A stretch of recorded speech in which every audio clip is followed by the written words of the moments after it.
Hello and welcome to the Schola Progenium. Today I'm going to be telling you everything you need to know about Death Company to turn them into a game-changing, death-bringing unit on your battlefields. First of all, I'll be talking about the loadouts that you want to take and a couple of very specific loadouts that I've found are really effective. Then I'm going to talk about how to use those loadouts, and finally I will teach you a dirty trick with your Death Company that will really be game changing. This is absolutely one of those things that just destroys opponents and really flips the game into your favour in a way that really they can't get it back. But first of all, I'll teach you the setup before you can use that dirty trick. Without further ado, we'll talk about the loadouts. Now, I found there's basically two loadouts which are really effective with the Death Company.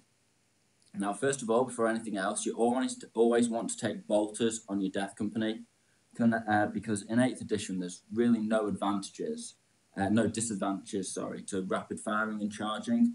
So back in 7th edition, you take previous editions, you take bolt pistols and close combat weapons, because if you were dropping in and charging, you'd fire off your bolt pistols because you couldn't rapid fire bolters and charge. But now that's not a problem in 8th edition, it's a lot more straightforward. So just take your bolters, because you'll be dropping these guys in 9 inches away. And with the loadouts that you're taking, you'll be able to do a lot of damage by rapid firing, and then you'll charge in. And you can even rapid fire one unit and charge another. And that's quite surprising to the opponent, and can do a lot of damage and good bit of shock and awe. So the two loadouts that you want to take are either very simply 5 men with chainsaws and jetpacks, just straight up, or 12 men with jetpacks, and they have 6 chainswords and bolters. And then you're going to take 4 power weapons and 2 thunderhammers. And I would really recommend that sort of 50-50 split between chainswords and heavy hitting weapons. You mainly want to take 1 thunderhammer and 4 power weapons. You might want to take, just trim that down a little bit depending on points, but the optimum I have found is 4 power weapons. I take 4 power swords because that's the models that I have. Depending on your meta, if you watch my power weapons video, or if you're building up this unit after watching this video, watch my power weapons video and pick the power weapons for your models that are going to be the most optimum in your meta. But you want 4 power weapons and 2 thunderhammers, and then 6 chainswords.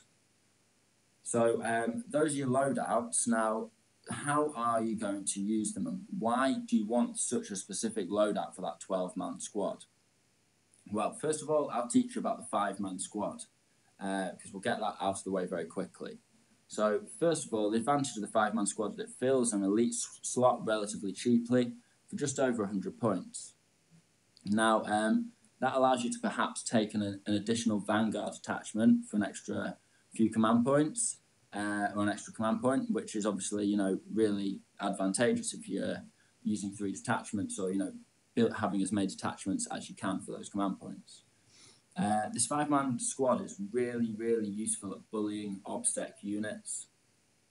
So what you want to do with them is you want to drop them down sort of within your main force, so to speak, or on a flank, but where they can operate without really being so much of a threat that they're going to be shot at too much. So if you drop them down within your main approach, you've got a couple of Vials pushing up, maybe you've got a couple of Rhinos, the Assault Marines or Tactical Marines in there, you've got your Termies dropping down elsewhere, whatever's going on. But you'll have these guys sort of just part of the main push, but their job within that main push is to bully OBSEC units. So as you sort of push across the battlefield and sort of gain board control, these guys are moving within your lines, or within the sort of the combat zone, where the battle's taking place, and they're just picking off OBSEC units, just jumping around, because they've got a really decent maneuverability. And if they've got OBSEC units in a bit of cover, and you're moving up into that area, whether they're on an objective or not, if they're just dug into cover, then it's way better to just charge a 5-man unit in there than try and shoot that unit out of cover, because that +1 armor save that unit will get in cover will mean you have to put that much more focus on them with firepower. And if you've got an assault heavy army, you don't have firepower to waste on shooting stuff that's dug into cover. If you've got this, especially obsec units, just little troops units, obsec is valuable to kill, but you've got bigger fish to fry. Whereas this 5-man chainsaw squad can really hack apart units, very well.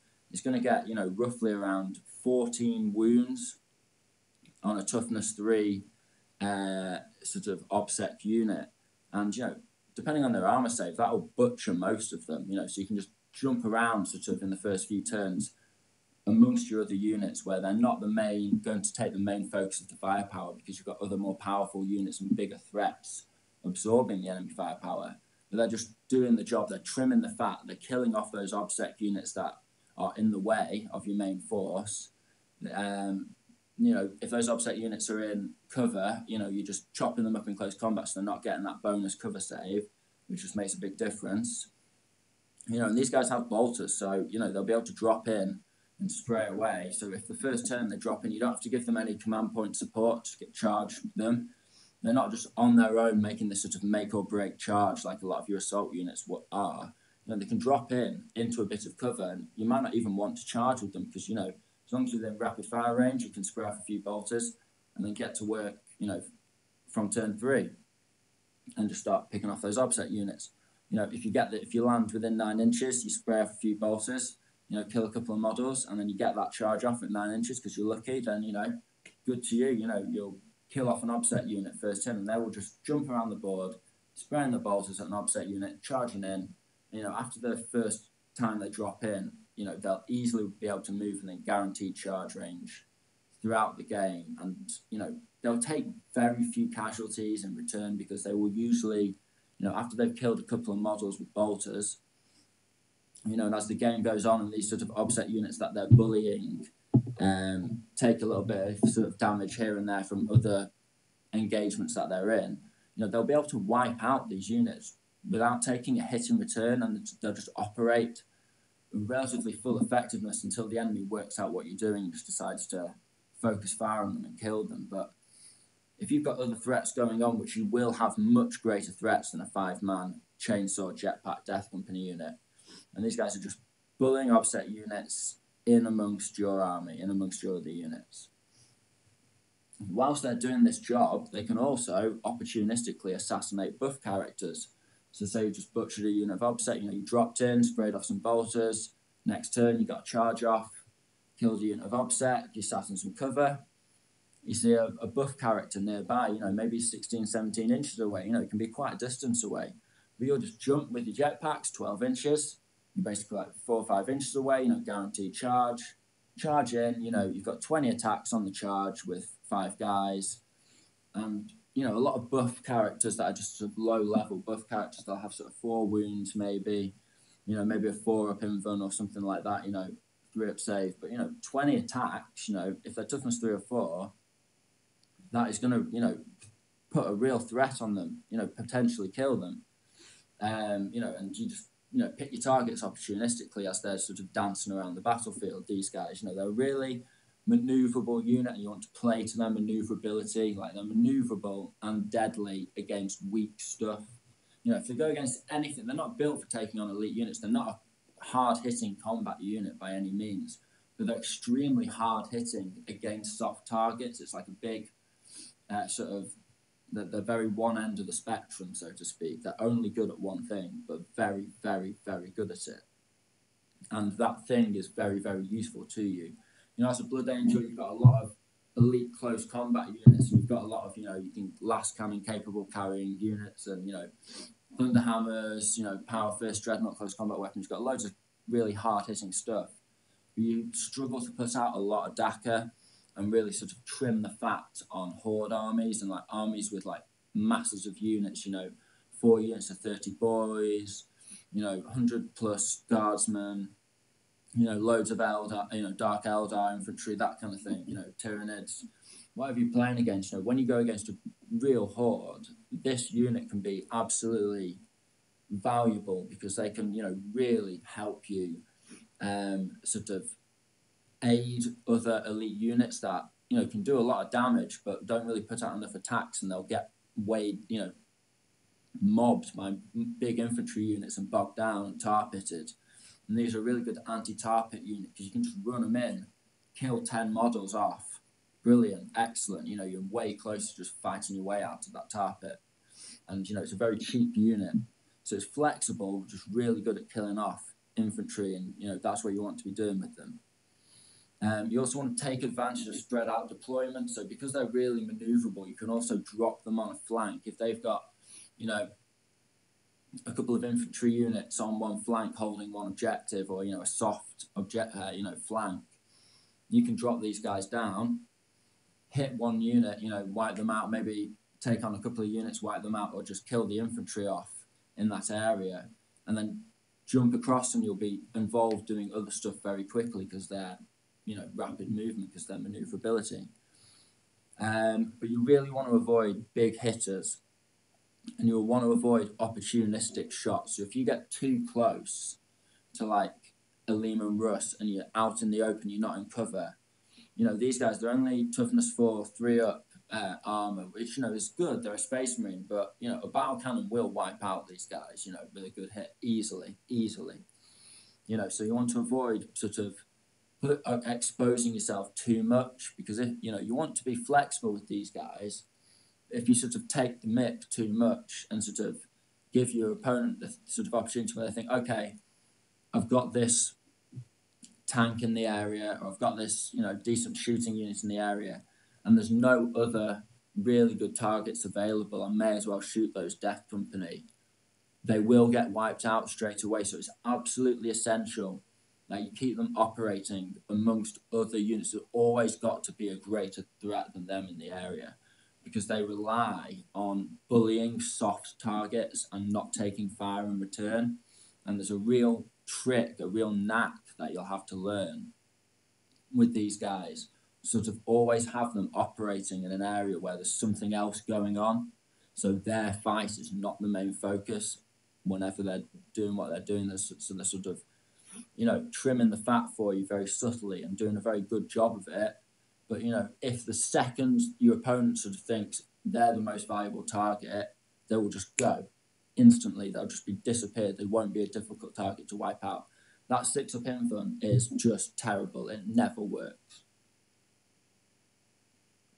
Excuse me. So, it's almost like Games Workshop, when they brought out the Blood Angels Codex, they were like, okay, we're going to have characters with, sort of across the 40k spectrum of all the armies. They were sort of thinking, we're going to have characters with 5-up feel no pains, and, infantry and, normal units will have a 6-up feel no pain. And then they sort of back down from that, and now like Wolfen have a 5-up feel no pain. There's loads of other units that are just like standard units like Death Guard that have a 5-up feel no pain. And our Death Company are stuck with this terrible 6-up feel no pain, which it just makes no difference whatsoever. It's useless. So, just avoid exposing them to opportunistic shots, and avoid big hitters, avoid anything that's actually good in close combat, because although these guys are great in close combat, their value comes from them not getting really hit back. Whatever you target, you want to wipe out and butcher very easily without taking really any damage in return, or very few hits in return. That 4-up toughness, 3-up armor will save you against a few blows from a few, bayonets, or, fire warriors, or a few guardians, but it won't save you beyond that. And as soon as these guys start losing men, they become worse and worse at doing their job of bullying obset units. And eventually, they probably will die, but that's fine, because that's what Death Company do. And that's one of the things you've got to accept with both these units, is these are investments in your force that the points will die. Like, I will do a video on playing to your fluff, and like the advantages of playing to the fluff of the Codex. But, really, when you read the Codex, Blood Angels, they even have a character, Astrath, whose job is to execute Death Company members who survive a battle. So, the whole point is these guys are supposed to die on the field of battle in glorious combat, and that's what you're supposed to be doing with these guys. Both units will ultimately die. They need to push it to the limit and then ultimately just get destroyed. And in doing so, take a lot of focus fire. And that brings me on to the 12-man Death Company unit. So with this 12-man Death Company unit, with the jetpacks, first of all, I'll talk about the close combat weapons. So with the chainswords, the 6 chainswords, their first use is obviously you will take them off the board first when the unit takes damage, and it's not costing you points for power weapons and fancy, other weaponry and that kind of thing. And if these guys get into close combat unscathed, because you drop them in turn 2 and you use 2 command points to get the 3d6 charge and you get them in, they will on average do about 16 wounds, just the 6 guys, 16 wounds to toughness 3 models, or about 12 wounds to toughness 4 models. So, even if they have a 2-up save, you're fighting against Terminators, you're going to hopefully kill off a Terminator just with those close combat weapons, because they're doing 4 attacks each on the charge.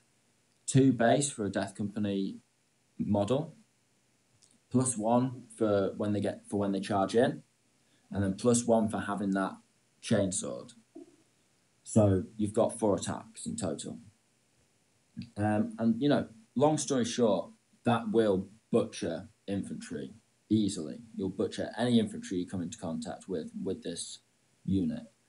Those 4 power weapon wielding guys, they're putting out 3 attacks each, 12 power weapon attacks. It doesn't matter what you're using, they're going to cleave through high armor units, high toughness units. These guys, will do damage on tanks because you're a Blood Angel, remember?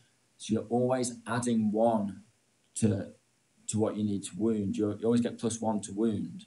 So even if you're going against a tank, that's toughness 7, you would be wounding it on 5s normally, you'll go down to 4s. And then tanks usually only have at best, a 3-up armor save, which you'll be just cutting through easily down to a 6-up armor save if you've got power swords, for example. So, getting 12 attacks in with these guys, hitting on 3s, that's going to be 8 hits. Then you wound in on 4s. So you're going to get 4 wounds through, and you'll probably get all those wounds through, they'll fail their armor save. So those power weapons really help you weigh in on even heavy toughness, high armor units. And then you've got those 2 Thunderhammers. Again, you've got 3 attacks each. These guys are only hitting on 4s because Thunderhammers are -1 to hit. But you'll still get hopefully 3 hits through, and you'll be doing wounding almost anything on 2s because you'll be strength at 8. So anything up to toughness 8, you'll be wounding on 2s as a Blood Angel, Death Company member. Anything toughness 8 or above, you'll be wounding on 3s, still great. Flat 3 damage for anything that goes through, absolutely brilliant with a Thunderhammer. Love the Thunderhammer. So that combination of weaponry means that you can tear through even, very solid units single-handedly with a combination of a volume of fire, specialist weaponry for any particular situation because of your power weapons, and then guaranteed high anti-toughness hitting with those Thunderhammers, and it just works. The combination means that whatever you go against, you will butcher through it. If it's got a lot of wounds, you can put a lot of wounds on it. If it's high toughness, you can get through the toughness, and you've got the volume of hits to get a few extra wounds through with your other hits. If you're going into low toughness stuff, you've got such a high volume of hits and a decent chunk of anti-armor capability with those power weapons and Thunderhammers that you will just mush through units.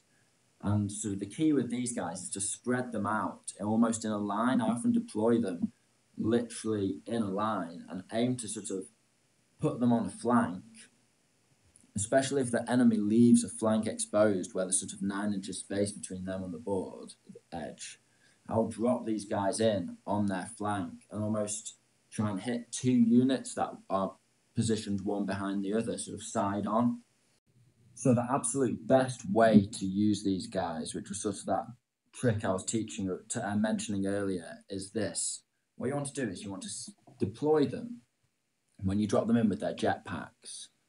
9 inches away from a sort of block of enemy units. So say the enemy's got a nice piece of terrain and they've got 2 or 3, 4 preferably units in that piece of terrain, you know, maybe it's got multiple levels. You want to get within 9 inches of that mass of units. And the idea is you want to have sort of, ideally, 2, 3, 4, depending on the killability, the toughness of these units, within 12 inches of you. Now, you're not going to charge all of the units in one go, but you are going to burn 5 command points to pull this off. And that will help you wipe out all of the units over 2 rounds of combat. And this is how to sort of really make the most of those 3 command points when you burn them, and really make the most of this suicide unit and just absolutely wreck the enemy.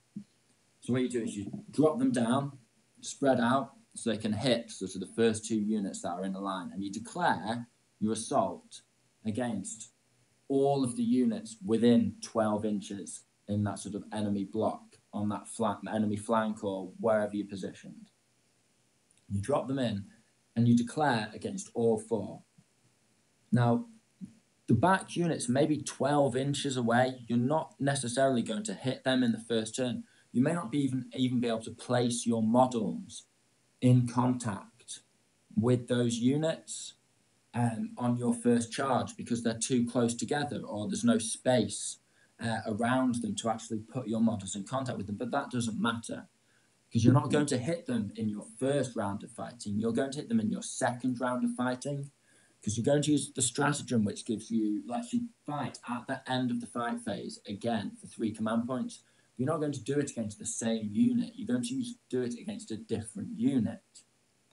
So what you're going to do is you're going to target the first group of units. Maybe it's some infantry blocking off a tank. So you declare your charge against the infantry and the tank, and they'll say, well, those infantry are too close. You won't be able to position. You won't be able to jump over my infantry and get that tank. And you go, yeah, no, it's fine. Don't worry about it. I'm declaring it. You have your Overwatch. You enjoy your Overwatch. They'll spray off their Overwatch, and unless they're sort of Mordians or Tau or some other benefit to Overwatch, you'll probably lose nothing. Overwatch isn't that big a deal against, Space Marines, because your toughness 4, 3 up armor save, and these guys, if they're lucky enough to get a 6 to hit you, you might be lucky enough to get a 6 on the Feel No Pain. Who knows? It might happen. Very rarely does, but it might. So you'll get in. Even if they're pretty high, really good at Overwatch, really shooty army, then chances are they'll be really weak in close combat if they're really shooty. So sort of it'll balance out. You'll lose a couple of guys, but you'll be more readily able to butcher them with the remaining men that get in your Death Company unit. Remember, you've got 12 guys here. So, you lose a couple of guys. Oh, no, I've lost a couple of chainswords. Yeah, you've lost 8 attacks on the charge there, reasonably. But you've still got 4 chainswords and 2 thunderhammers and 4 power weapons. You're going to rip through anything. And ideally, you're going to sort of hit 2 infantry units or 1 decent unit that's blocking another decent unit. And you're going to hit them. And you're going to wipe them out, or basically butcher almost every model in the unit in your first round of combat, because you just will, and you just need to target units that you will be able to do that with. Then, in your consolidation, you will consolidate into the other units, the units behind that were previously blocked off. And you've got your 3-inch consolidate, and you've already had your pile-in, so you've been able to push up really close against, as close as possible, and you want to use your pile-in very cleverly to sort of position your models in such a way that you will then be able to consolidate more readily into the next unit in line and make sure that you've got as many models as possible within 1 inch of someone who's in base-to-base contact with the enemy. So you'll consolidate into the next unit. Now, normally you can't fight, but you declared them as an opponent in the fight phase. At the end of the fight phase, you're gonna spend your 3 command points. You're gonna strike again against units that you have declared, and your models will, if you've done this right, not have really taken any damage whatsoever. You will have just butchered through the enemy units, the first unit or 2 that you targeted. Relative, instantaneously, you want to target units that are relatively weak. So when you're picking the flank to deploy on, if you've got units on one side that can't really be butchered in one round of combat, they're really heavy hitting, and you've got other units that are, a little weaker and sort of leading on to other units that you want to target, then just go for those guys, because the idea is you're trying to sort of get to wipe out a load of units, and your second round of combat is almost the one that counts. So you consolidate into them, and then they can strike at you, whatever, and then you can strike again at the end of the close combat phase and hopefully wipe them out as well. And I have done this. I've sort of had an enemy flank that's got sort of 3 units of infantry and a tank on it, or 2 units of infantry and a couple of vehicles on the flank, and I've dropped in, declared against all of them. And I remember one tournament last June, I was playing against an Imperial Guard player, and he had 4 units of infantry and a Lehman Russ just stuck in one sort of really nice piece of terrain. And I literally dropped in on this, and that looked secure, absolutely a bastion of Imperial defense. And I dropped in, I used my 2 command points to get that 3d6 charge. I charged in, I spread out across 3 of the 3 units that I could reasonably hit.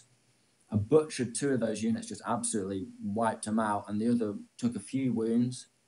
And then I moved, pushed in with, consolidated in with my remaining men, and I made sure that my Thunderhammers were in a position where they were definitely going to push onto the next unit. They pushed onto the Lehman Russ, and I managed to take the Lehman Russ down to beyond half wounds with sort of all my power weapons. Or I think I didn't quite take it to half wounds, I remember, in the end. But I did a really decent amount of damage to his Lehman Russ and finished off the rest of the infantry. And I'd killed 30 infantry and, really done some terrible damage, decent damage against the Lehman Russ, and stopped it from shooting in the next shooting phase with 1 round of combat. And it was 5 command points, but I had absolutely ripped apart that flank. And I'd taken no damage in return. I literally didn't take a wound in return. And, that's, 150 points worth of guard taken out. They all had, last cannons and that, so it was way more, even more than 150 points. A really nice little defensive shooting flank set up for himself that he was going to rely on. It had an objective, and all of a sudden he'd lost that, of course. Killed the Lehman Russ in the next round of combat. I think I shot it up with my last cannons because he pulled out. And on I moved, and the Death Company ultimately died a glorious death somewhere else, but I ended up actually tabling that opponent around turn 4. And those Death Company really helped me do that. So that dirty trick can really help you roll up a flank and get that first alpha strike of doom that will just destroy masses of enemy models. Because even though those guardsmen weren't worth that much, and I've done this trick, multiple times. Anytime I use this unit of Death Company, I endeavour to use this trick in deployment. And, any units that are bunched up, if you can target the soft ones first, hit the soft ones first, and then move on to the hard ones, you've got that block of models. You can easily set them up and deep strike in such a way that you will contact the weaker units before you contact the hard units. Then you end up in combat with tougher units, then so be it. You'll then just get on to destroying powerful units, but it just allows you to use these Death Company to tidy up, trim the fat, kill off some units, and, easily remove units that are blocking more high-value units you want to get to, and just clear them out of the way. It's cost you 3 command points. You've effectively cleared those out of the way, and then hit the unit you want to hit, and then start doing some damage. And, that's the way to use them. Really, really effective trick. Now, I will say one thing, you don't really want to be using this 12-man Death Company unit against really elite close combat units like Khorne Berserkers, or, a variety of other really elite close combat units like Wraiths and that kind of thing. Now, if they get the jump on them and they get the charge on them, they will butcher almost anything. But if they fail to wipe a high damaging unit out, a good close combat unit out in 1 round of combat, that unit will get to strike back against them, and it will just tear through them. Death Company are only reasonably, effectively think of them as 12 tactical Marines. When you're thinking about their survivability, they're not a survivable unit. They're not going to be able to wade in there like Terminators with Storm Shields and Thunderhammers and just, get into a multiple round combat with some heavy hitting stuff. They're not about that. They're about getting in, striking, and blitzing through and dying in a blaze of glory, or butchering the opponent and moving on to the next. But you ideally don't want them to be dying in close combat. You want to be targeting units that you can butcher without taking damage back, because believe me, they're going to take enough damage in shooting as it is. And essentially, the reason why it's worth spending those 5 command points, final sort of caveat on this video, is that often you will lose this unit sort of very quickly, maybe even after only having had one effective round with them. So you always need to make sure they jump in and get that effective charge off. And, a lot of people don't, or not a lot of people, I don't want to speak for a lot of people, but Death Company may be unpopular with certain players because they think it's a really expensive unit that always dies and I don't get my points back for it. And that's because you need to use that sort of clever way of mashing up an entire flank in one go. And then you will get your points back. And then, your opponent will just pour an ungodly amount of firepower onto these Death Company. But the reason I've got 12 men there is because it will take the best part of your opponent's firepower, his entire army, if they manage to get into cover, to, wipe that unit out. And that means the rest of your army hasn't taken any damage. And, you've lost a decent unit, but you will have sort of absorbed such a ridiculous amount of firepower that the rest of your army can just carry on doing what it's doing. Your 5-man Death Company unit can just kill another OBSEC unit, and the rest of your army can just get that extra push on. And they sort of give you that boost. They're almost like a boost button. And I'm going to do a video on sort of the tactics of using boost buttons in your army, so to speak.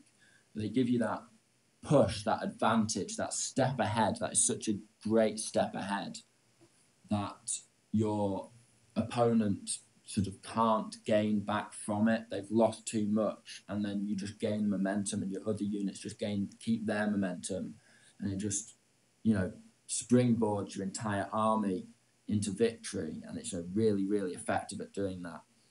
Now, there are 2 characters that go with the Death Company, Asterath and Lamates. Now, I'm only going to talk very briefly on them because, you want to take a chaplain with a jump pack with your Death Company. Just simple as. Just take a simple, cheap, 90-point chaplain, drop him down, Crazy Sarcanum, bolt pistol, jetpack. And he will just drop down, and if you have to string your Death Company out a little bit with a couple, and, one chainsword guy doesn't get to strike, but they all get re-rolls to hit, then perfect, because those re-rolls to hit are what will make this unit absolutely unstoppable. To go back, you've got all those attacks that I've described, all those heavy hitting attacks, all that minus to armor, all that, high strength attacks to get rid of high toughness. And you want the re-rolls of the chaplain as well. You always, always, always want a chaplain with these guys. And these guys will die, and then your chaplain probably won't. They won't be able to kill him off as well as the Death Company. And your chaplain can just jump off and help another unit and carry on doing his job elsewhere on the battlefield, or claim a sneak objective if he survives to the late game. And that's why I don't like Lamates. Because if you look at Lamates, it's all friendly Death Company units can re-roll misses in the fight phase and re-roll charges. Now, yes, you get the re-roll to the charge, but I'd rather use 2 command points to have a 3d6 charge, because a re-roll is still a re-roll in a 9-inch is still, not likelihood. If you understand probability, you'll see that 2 rolls of 9 inches is not really any better than 1 roll of 9 inches. I mean, you get 2 chances, but neither's better. But a 3d6 roll and adding them all together for 2 command points is way, way better, way more reliable. And, for that sacrifice, Lamates can only help Death Company units re-roll hits, whereas a chaplain can help any Space Marine unit re-roll hits, which means you're investing about 40 points more in Lamates than a normal Death Company chaplain, just to get a re-roll to a charge that isn't as good as 2 command points. I'd rather spend the 2 command points than spend 40 extra points on Lamates. And then after his sort of guys die, he can't even help anyone then. Then he's just, you know, a 2-up guy, you know, with only strength 4, toughness 4, 4 wounds, 5 attacks. Yeah, you know, he hits all right. He's got his, you know, his Crozius Arcanum, the Blood Crozius, which is +2 strength, -2 AP, and D3 damage, so it's a little better. But, you know, it's just not worth it for 40 points. I'd rather, you know, he can't help other units once his Death Company die. Remember, these Death Company are on a suicide mission. They will die for the glory of the Emperor. That is their purpose. Now, finally, I'm going to talk about Astrath. Now, Astrath is an interesting one because he is very, very good, but almost too good because the unit that he's buffing is already really good at a baseline. So the buffs he brings are almost overkill. And you're spending a lot of points on him, 143 points off the top of my head. Now, he has, for the benefits of this on his stat line, he has a 2-up save and 5 wounds over a normal chaplain. So he's tougher, but he's only got 4 attacks, so he's not attacking as much as Lamarty's. Now, his Executioner's Axe is really good.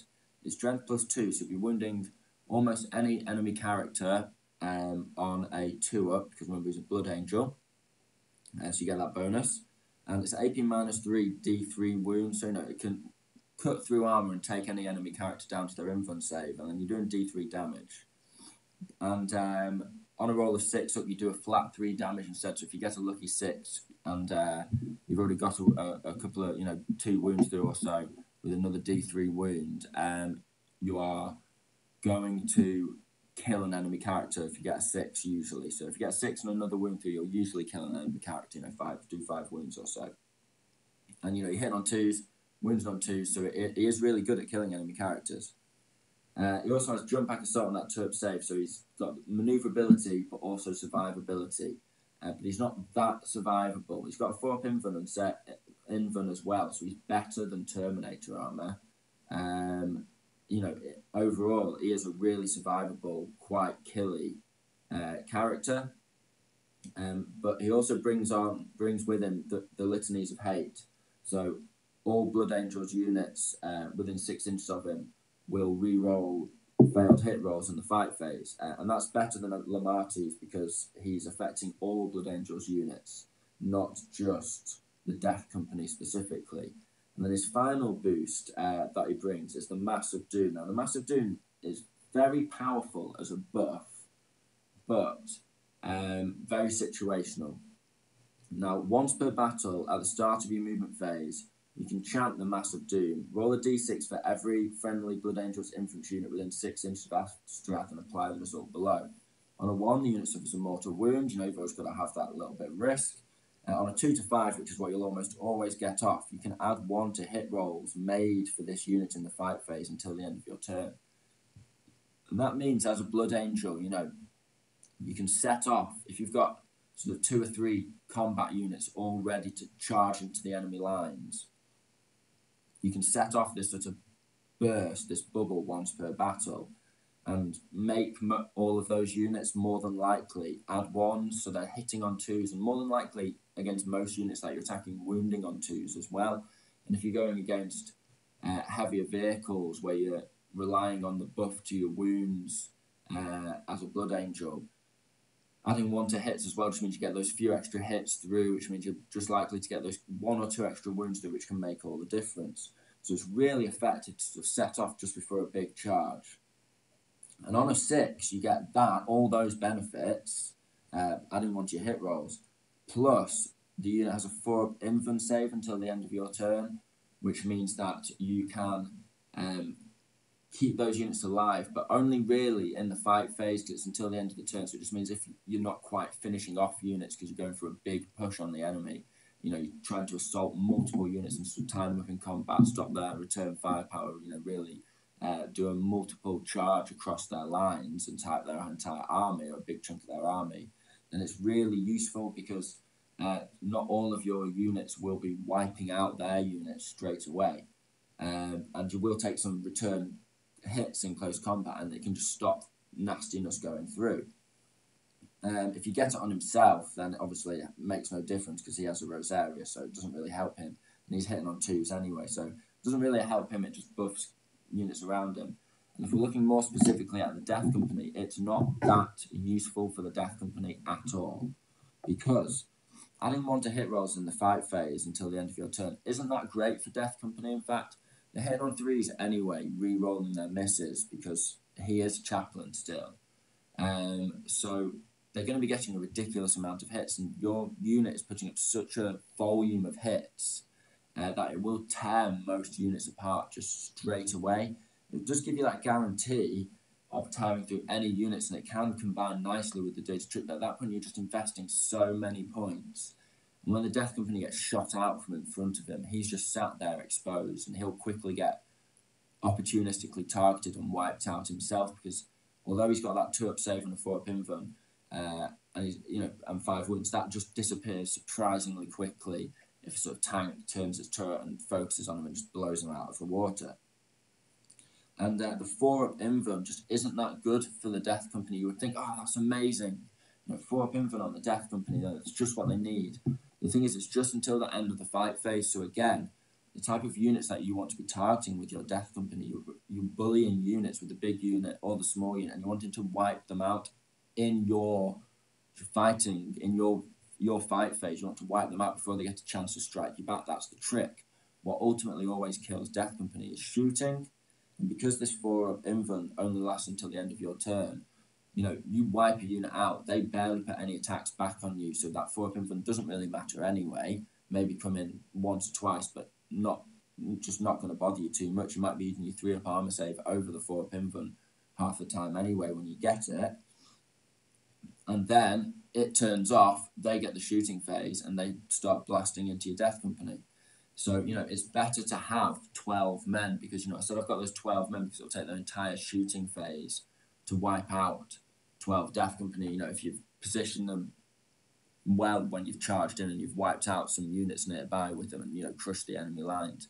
And ideally, they won't wipe them out in one round of combat, and you'll be left with sort of 3 or 4 or 5 Death Company left at best, because, they are going to get focused down and destroyed.